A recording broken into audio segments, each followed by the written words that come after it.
नमस्कार अनि जोजलपा नेपाल भाषा एकेडेमीका निमित्त अनक मिडियाको प्रस्तुति र कीर्तिपुर नगरपालिकाद्वारा निर्मित रेडियो शिक्षा कार्यक्रमबाट म हरिबहादुर थापा यहाँहरूलाई हार्दिक स्वागत अभिवादन गर्दछु।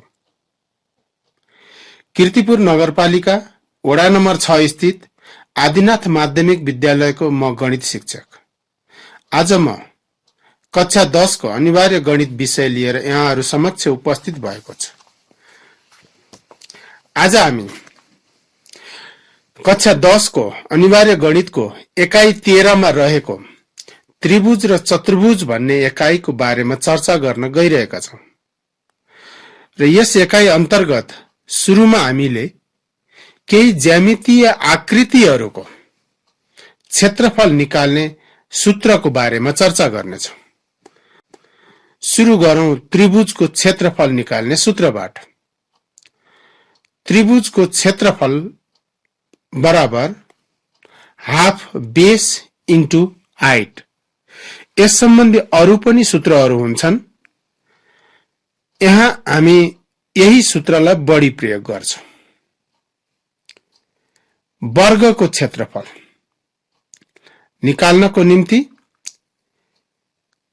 यल स्क्वायर सूत्र प्रयोग हुन सक्छ, जहाँ यल भनेको वर्गको भुजाको नाप हो भने अर्को सूत्रको रूपमा A area equal to half D square, जहाँ डी ले स्क्वायरको डायगोनललाई जनाउँछ। नम्बर 3 आयतको क्षेत्रफल area equal to L into B. Number 4 समानान्तर चतुर्भुज को क्षेत्रफल area of parallelogram A equal to base into height, अर्थात A equal to B into H. Number 5 समबाहु चतुर्भुज अर्थात रोम्बसको क्षेत्रफल बराबर हाफ D1 इन्टु D2, जहाँ D1 र D2 ले रोम्बस अर्थात समबाहु चतुर्भुजको विकर्णहरूलाई जनाउँदछ। नम्बर 6 मा समलम्ब चतुर्भुज अर्थात ट्रेपेजियमको क्षेत्रफल बराबर half H times B1 plus B2, जसमा एच भन्नाले समलम्ब चतुर्भुजको समानान्तर रेखाहरू बीचको उचाइ भन्ने बुझ्नु पर्दछ भने B1 र B2 तिनै समानान्तर भुजाहरूको नाप हो। नम्बर 7 मा चंगाको क्षेत्रफल बराबर हाफ D1 इन्टु D2 हुन्छ र यसमा पनि अघि जस्तै D1 र D2 ले चंगाका विकर्णहरूलाई जनाउँदछ। नम्बर 8 चतुर्भुजको क्षेत्रफल अर्थात quadrilateral area A equal to half D times P1 plus P2, अर्थात यसलाई area equal to half D times H1 plus H2 पनि भन्न सकिन्छ, जहाँ D ले चतुर्भुजको कुनै एउटा विकर्णलाई जनाउँदछ भने P1 र P2 अर्थात H1 र H2 ले सो विकर्णमा त्यसको विपरीत शीर्षबिन्दुहरूबाट खिचिएका लम्बहरूको नापलाई बुझाउँदछ। यी त भए केही ज्यामितीय आकृतिहरूको क्षेत्रफल निकाल्ने सूत्रहरू सम्बन्धी जानकारी। भाइ बहिनीहरू, यो जानकारी पछि अब हामी त्रिभुज र चतुर्भुजको क्षेत्रफल सम्बन्धी साध्यतिर लाग्नेछौं। यसको पहिलो साध्य अन्तर्गत एउटै आधार र उही समानान्तर रेखाहरूको बीचमा रहेका समानान्तर चतुर्भुजहरूको क्षेत्रफल बराबर हुन्छ, यो साध्य रहेको छ। भाइ बहिनीहरू, अब साध्यको निमित्त कलम र कापी सहित तयार हुनको निमित्त म अनुरोध गर्दछु र कुनै पनि साध्य प्रमाणित गर्दा सामान्यतया त्यसमा 5 वटा स्टेपहरू हुन्छन्। फिगर बनाउने, गिवन लेख्ने, टु प्रुफ लेख्ने, प्लान लेख्ने, यो आवश्यकता अनुसार लेखिन्छ र प्रुफ लेख्ने। प्रुफमा तथ्य र कारणहरू समावेश हुन्छन्। यी चाहिँ साध्य प्रमाणित गर्ने चरणहरू हुन्। अब हामी हाम्रो साध्यलाई यसै अनुसार अगाडि बढाउँ। यो साध्यमा एउटै आधार र उही समानान्तर रेखाहरूको बीचमा समानान्तर चतुर्भुजहरूको कुरा गरेको हुनाले सबैभन्दा पहिला एउटा चित्र कोरौं जसमा एउटा आधार रेखा खिचौं। अब आधार खिचिसकेपछि आधारसँग समानान्तर हुने गरी अर्को एउटा रेखा खिचौं। भाइ बहिनीहरूले खिचिसके होलान्। आधारको नाम BC राखौं। आधारसँग समानान्तर हुने रेखालाई XY नाम राखौं। अब BC आधार र XY समानान्तर रेखाहरूको बीचमा एउटा समानान्तर चतुर्भुज बनाऊ। यसको नाम ABCD राखौं। त्यसैगरी यही आधार र यिनै दुईवटा समानान्तर रेखाहरूको बीचमा फेरि अर्को एउटा समानान्तर चतुर्भुज बनाऊ। बनिसक्यो होला भाइ बहिनीहरूको पनि। यसको नाम BCEF राखौं। अब चित्र बनिसकेपछि चित्रमा हामीलाई थाहा भएका कुराहरू गिवनमा लेख्नेछौं। त्यसैले दोस्रो स्टेपतिर जाउँ। गिवन अर्थात् थाहा दिइएको। हाम्रो चित्र अनुसार यहाँ एउटै आधार BC र उही समानान्तर रेखाहरू BC र XY को बीचमा समानान्तर चतुर्भुज ABCD र समानान्तर चतुर्भुज BCEF बनेका छन्। यति कुरा गिवनको रूपमा लेखिसकेपछि अब हाम्रो साध्य अनुसार प्रमाणित गर्नुपर्ने कुरा टु प्रुफ भन्ने शीर्षकमा लेखौं।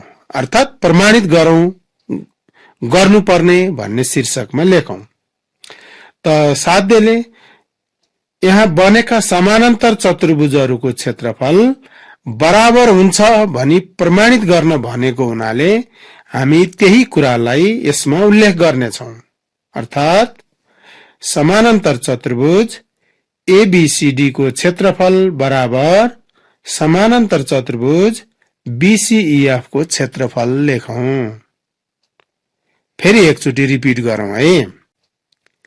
समानान्तर चतुर्भुज ABCD को क्षेत्रफल बराबर समानान्तर चतुर्भुज BCEF को क्षेत्रफल। अब लागौं जुक्तितिर। यो साध्यमा हामीले समानान्तर चतुर्भुजहरूको क्षेत्रफल निकाल्नु पर्नेछ र क्षेत्रफल निकाल्नको लागि यसको आधार र उचाइ चाहिन्छ। आधार त हामीलाई BC थाहा छ, तर उचाइ हामीसँग छैन। त्यसैले एउटा उचाइ खिच्ने प्रयोजनका निम्ति XY रेखामा कुनै बिन्दु G लिएर G बाट BC रेखामा अर्थात् BC आधारमा GH लम्ब खिचौं। यसरी लम्ब खिचेपछि त्यसले BC र XY बीचको उचाइ मापन गर्दछ। त्यसकारण XY रेखामा कुनै बिन्दु G लिएर GH लम्ब BC खिचौं भनी लेख्न सकिन्छ। यति भइसकेपछि अब हामी यसको प्रमाण अर्थात प्रुफतिर लाग्छौं र प्रुफको निम्ति एउटा तालिका बनाउँछौं। देब्रेतर्फ तथ्यहरू र दाहिनेतिर कारणहरू लेख्ने। सुरु गरौं पहिलो तथ्यबाट। समानान्तर चतुर्भुज ABCD को क्षेत्रफल निकालौं। र समानान्तर चतुर्भुजको क्षेत्रफल निकाल्ने सूत्र बेस इन्टु हाइट, यो सूत्र लेखौं। र यो सूत्रमा अब बेस र हाइटको मान राखौं। चित्र अनुसार बेसको मान राख्दा BC हुन्छ इन्टु अब हाइटको मान राख्दा GH हुन्छ। यसको कारण लेखौं। यो कसरी भयो त? यसलाई हामी कारणमा लेख्ने गर्छौं। समानान्तर चतुर्भुजको क्षेत्रफल निकाल्ने सूत्र प्रयोग गर्दा भनेर कारण उल्लेख गर्न सकिन्छ। अब दोस्रो तथ्यतिर लागौं। समानान्तर चतुर्भुज BCEF को क्षेत्रफल, यसको निम्ति पनि बेस इन्टु हाइट नै सूत्र प्रयोग हुन्छ। त्यसैले समानान्तर चतुर्भुज BCEF को क्षेत्रफल बराबर B इन्टु H लेखेर अब यसमा B र H को भ्यालु पुट गरौं। B भनेको चित्रमा गएर हेरौं। B भनेको बेस, बेस भनेको BC, त्यसैले B को ठाउँमा BC लेखौं इन्टु अब H, H भनेको हाइट, चित्रमा गएर हेर्दा हाइट भनेको GH रेखाखण्ड हो, त्यसैले H को ठाउँमा GH राखौं र यसको कारण दिउँ। 2 नम्बर तथ्यको कारण 1 नम्बर जस्तै हुने भएकोले कारण नम्बर 1 अनुसार नै भन्न सकिन्छ। अब तेस्रो तथ्यमा जाउँ। हामीलाई आवश्यक भएका दुवै सतहहरूको क्षेत्रफल निकालिसकिएकोले अब यी दुईटा क्षेत्रफलहरूलाई तुलना गरौं। तुलना गरी हेर्दा के देखिन्छ त भन्दा समानान्तर चतुर्भुज ABCD को क्षेत्रफल पनि BC इन्टु GH आउँछ र समानान्तर चतुर्भुज BCEF को क्षेत्रफल पनि BC इन्टु GH नै छ। दुवै समानान्तर चतुर्भुजहरूको क्षेत्रफल एउटै अर्थात BC into GH, BC into GH नै भएकोले अब हामी दुवै सतहको क्षेत्रफल बराबर हुँदो रहेछ भन्न सक्छौं। त्यसैले निष्कर्षको रूपमा तथ्य 3 लेखौं अर्थात समानान्तर चतुर्भुज ABCD को क्षेत्रफल बराबर समानान्तर चतुर्भुज BCEF को क्षेत्रफल हुन्छ। यसरी हाम्रो साध्यलाई प्रमाणित गर्न सकिन्छ। अब हामी दोस्रो साध्यतिर लागौं। दोस्रो साध्य भनेको हाम्रो पाठ्यपुस्तकमा रहेको एउटै आधार र उही समानान्तर रेखाहरूको बीचमा त्रिभुज र समानान्तर चतुर्भुजहरू रहेका छन् भने त्रिभुजको क्षेत्रफल समानान्तर चतुर्भुजको क्षेत्रफलको आधा हुन्छ भन्ने छ। भाइ बहिनीहरू फेरि एकचोटी साध्यको कथनलाई दोहोर्याउँ। एउटै आधार र उही समानान्तर रेखाहरूको बीचमा त्रिभुज र चतुर्भुज समानान्तर चतुर्भुज रहेका छन् भने तिनीहरूको क्षेत्रफल तुलना गर्दा त्रिभुजको क्षेत्रफल समानान्तर चतुर्भुजको क्षेत्रफलको आधा हुन्छ भन्ने छ। अब यो कथनलाई यसरी बुझिसकेपछि कथन अनुसारको एउटा चित्र बनाऊ।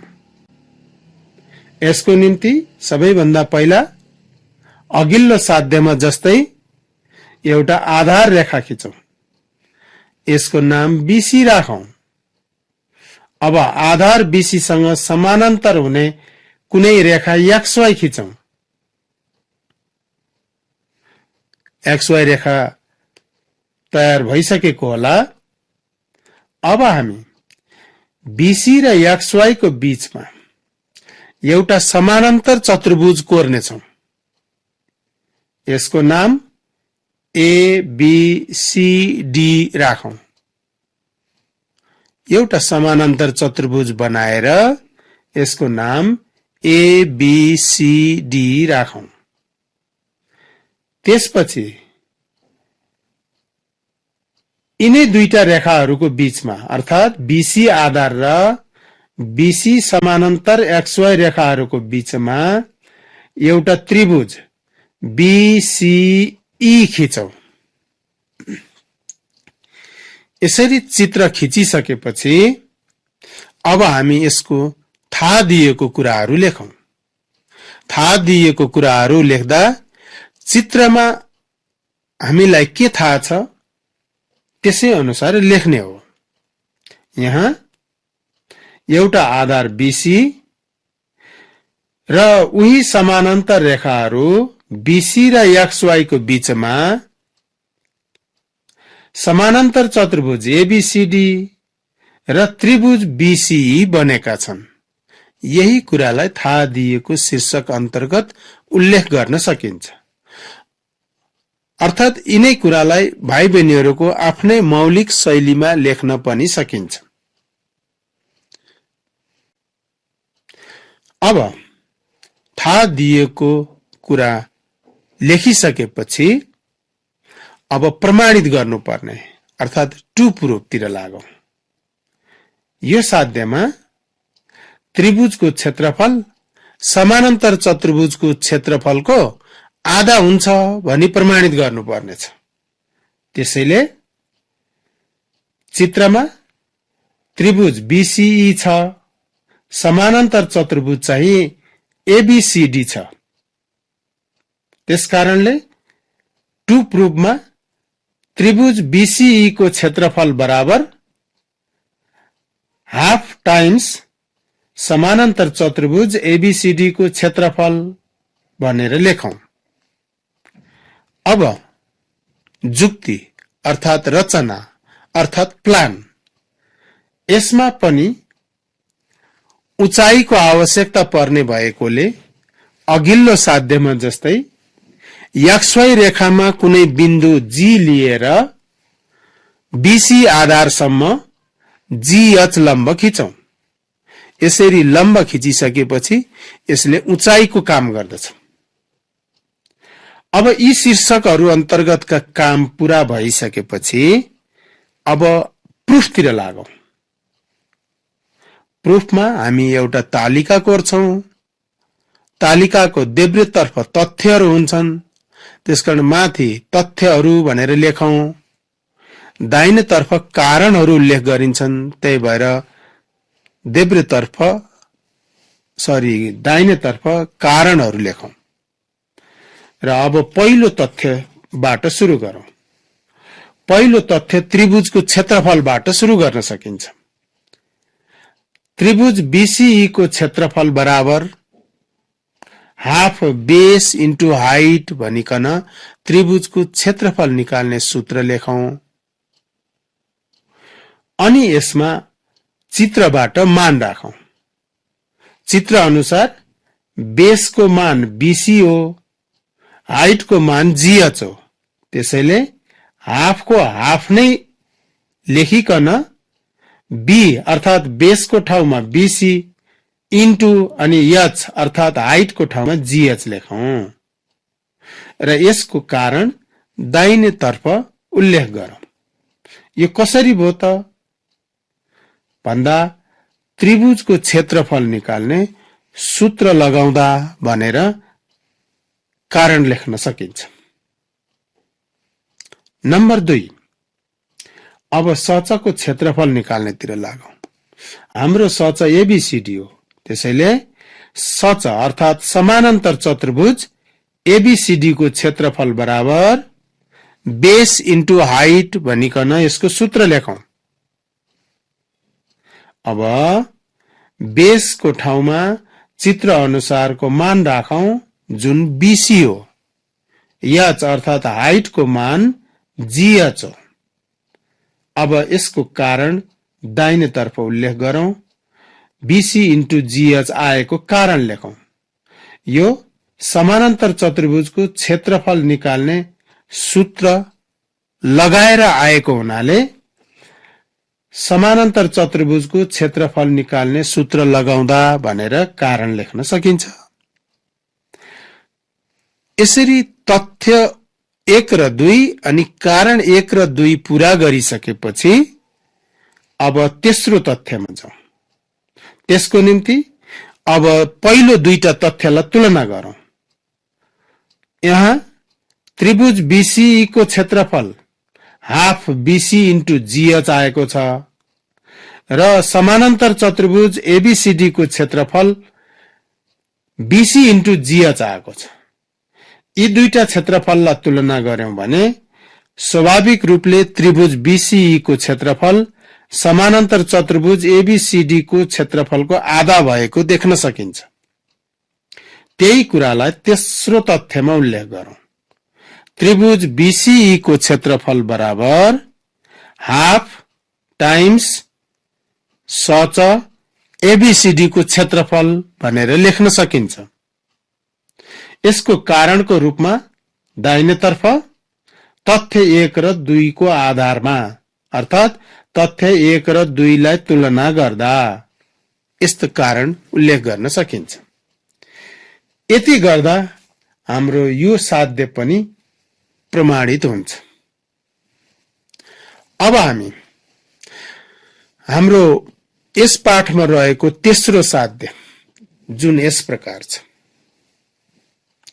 एउटै आधार र उही समानान्तर रेखाहरूको बीचमा बनेका त्रिभुजहरूको क्षेत्रफल बराबर हुन्छ भन्ने छ। अब यो साध्यलाई प्रमाणित गर्नतिर लागौं। साध्य प्रमाणित गर्दा अघि भनिए झैं 5 वटा स्टेपमा यसको कामहरू गर्दै जाउँ। सबैभन्दा पहिला यसको एउटा चित्र आवश्यक पर्छ। त्यसैले चित्र भन्ने शीर्षक दिएर अर्थात फिगर भनेर एउटा टपिक लेखिदिउँ अनि त्यसको सँगै एउटा चित्र बनाऊ।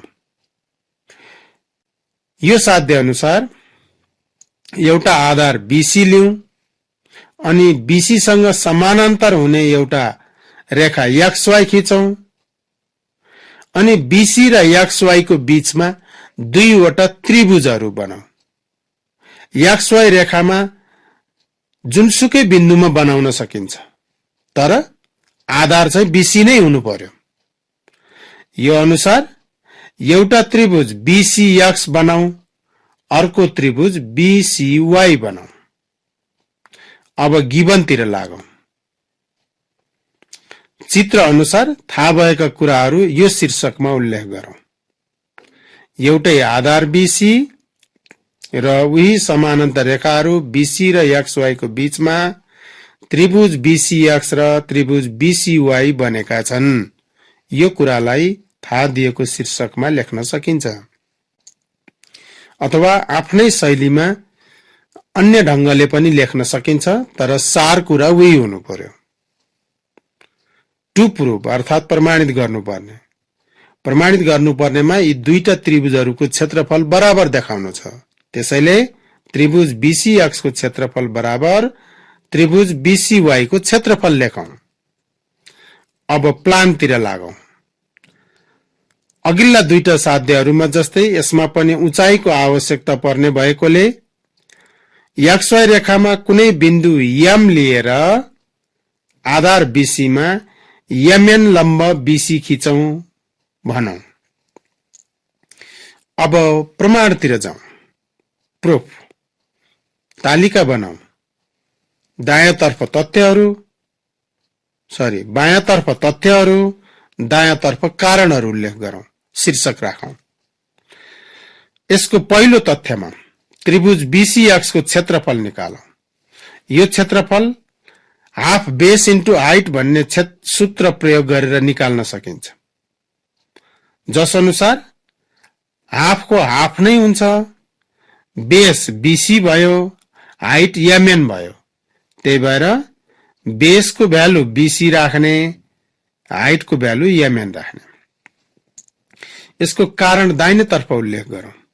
कसरी हाफ बीसी इन्टु एमएन आयो भन्ने कुरालाई कारणको रूपमा दायाँतर्फ त्रिभुजको क्षेत्रफल निकाल्ने सूत्र लगाउँदा भनेर लेख्न सकिन्छ।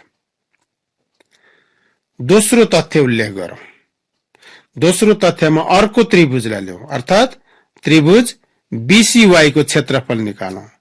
यसको निम्ति पनि उही सूत्र प्रयोग गर्न सकिन्छ। त्यो भनेको हाफ बेस इन्टु हाइट नै हो। अब यसमा पनि बेस र हाइटको मान राखौं। बेसको मान अघि जस्तै बीसी नै हो भने हाइटको मान पनि अघि जस्तै एमएन नै हो। त्यही भएर हाफ बीसी इन्टु एमएन यसको भ्यालु आउँछ। अब यो भ्यालु कसरी आयो भन्ने कुरा कारणको रूपमा दायाँतर्फ उल्लेख गरौं। अब यो पनि अघि जस्तै कारणबाट आएको हुनाले कारण एक अनुसार भन्न सकिन्छ। अब दुईवटा तथ्यहरू लेखिसकेपछि अर्थात दुवै त्रिभुजको क्षेत्रफल निकालिसकेपछि अब यी दुईटा त्रिभुजको क्षेत्रफललाई तुलना गरौं। यसरी तुलना गरी हेर्दा हामी के देख्छौं भने दुवै त्रिभुजको क्षेत्रफल half BC into MN, half BC into MN नै देखिन्छ। त्यसैले त्रिभुज बीसीएक्स को क्षेत्रफल बराबर त्रिभुज बीसीवाई को क्षेत्रफल भनेर तेस्रो तथ्य लेखौं र यसको कारणमा तथ्य 1 र 2 लाई तुलना गरेको, अर्थात तथ्य 1 र 2 लाई तुलना गर्दा अर्थात तथ्य 1 र 2 बाट यस्तै मध्ये कुनै एउटा आफूलाई सजिलो हुने गरी कारण उल्लेख गर्न सकिन्छ। यसरी यो साध्य पनि प्रमाणित भयो। त यसरी आजको कक्षामा यो ज्यामितीय आकृतिका क्षेत्रफल निकाल्ने केही सूत्रहरू र यो एकाइमा रहेका तीनवटा साध्यहरूको बारेमा चर्चा गर्यौं। भाइ बहिनीहरू, यी साध्यहरूलाई पाठ्य पुस्तकको प्रयोग र यो अडियो सामग्रीको प्रयोग गरी भाइ बहिनीहरूले राम्रोसँग अभ्यास गर्नेछन् र प्राविधिक मित्रबाट समय समाप्त भएको जानकारी पनि प्राप्त भएकोले म आजको पाठलाई यही अन्त्य गर्ने अनुमति माग्दछु। आजको यो कार्यक्रममा प्राविधिक सहयोग गर्नुहुने मित्रलाई धन्यवाद दिँदै आगामी हप्ता यही समयमा पुनः भेट्ने बाचाका साथ आजलाई अनुमति दिनुहोस्। छिनछिनमा साबुन पानीले हात राम्ररी धोएर घरमै सुरक्षित रहनुहोस्। नमस्कार, शुभ दिन।